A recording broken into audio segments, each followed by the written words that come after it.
So, Suspiria is now in theaters. It's a 2018 film, and it's a remake of the 1977 film, also called Suspiria. And this remake is directed by Luca Guadagnino, who directed Call Me By Your Name. And I love Call Me By Your Name, just throwing it out there. I thought that was a great movie, and I was very excited for this remake. Not only because I'm a fan of the original Suspiria, but it's an Amazon studio film, who obviously did You Were Never Really Here, which I'm a big fan of. But it's also a role for Dakota Johnson to show that she actually might have talent.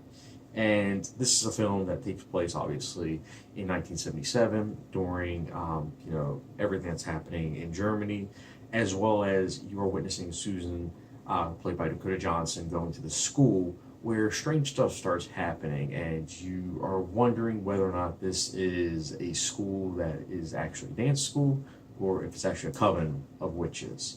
And that premise always interested me, not only for just the original film, but this remake. I felt like it was going to be something special going into it, and man, I don't know how to describe this film. First, let me just say this.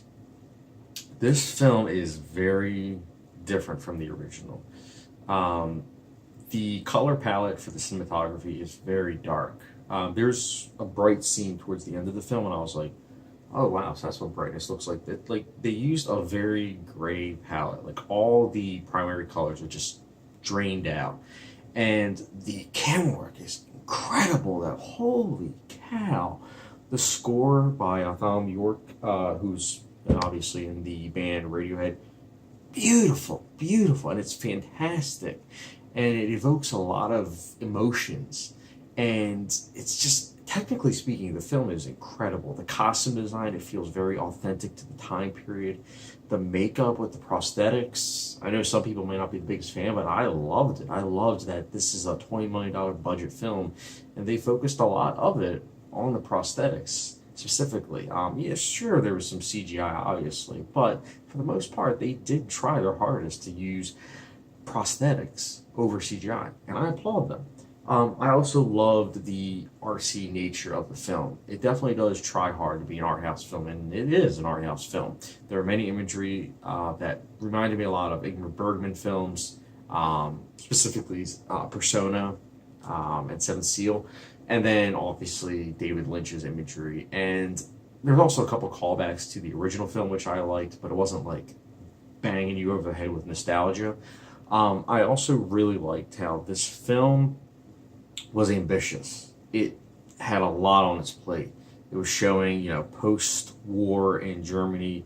It was showing from many different perspectives of the characters. Like, you go into the film thinking that this film is all about Dakota Johnson's character, and you kind of realize it's not. This is a six-act film with an epilogue, and most films only have three acts, so it's a six-act film, and it focuses on many different characters, and by the end, you just kind of realize, wow, Susan wasn't the main character. And it's very interesting to see the approach that this film does. And I always applaud ambition, even if it might not fully work.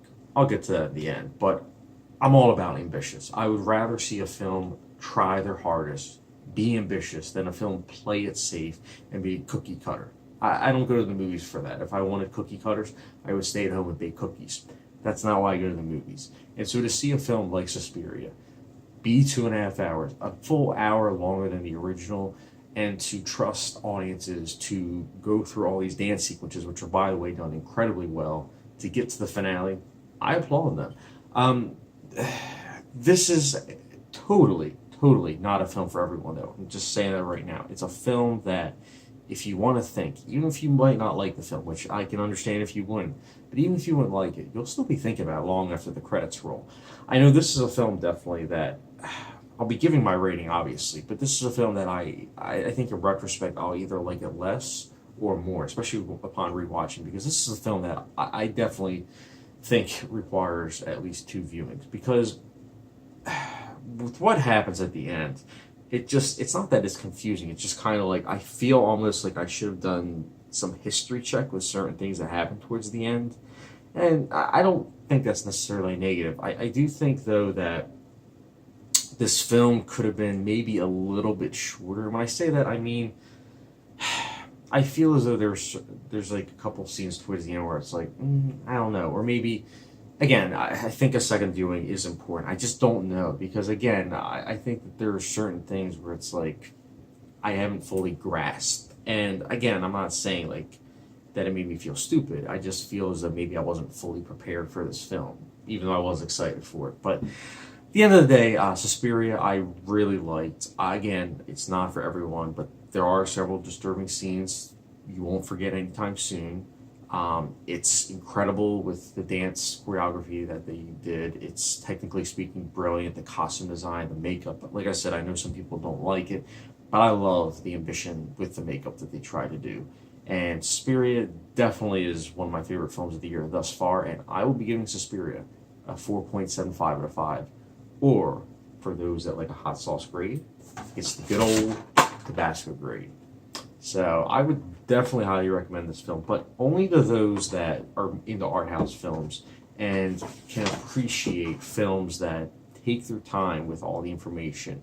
And also, just, it's a film, again, even if you go unprepared, even if you know everything about the film, you're still not going to be fully prepared with what happens. And yeah, I definitely want to hear you guys' thoughts with Suspiria, the theories that you guys have and everything, because right now there's not that many analysis out there. And I don't know, I almost was thinking about giving a couple spoilers towards the end of this review, but I was like, you know what? We'll talk about it in the comment section. So, guys, let me know your thoughts in the comment section down below on Suspiria. Did you like it? Did you not like it? Again, let me know your thoughts in the comment section down below. And as always, don't forget the subscription, notification bell, and I'll catch you guys later.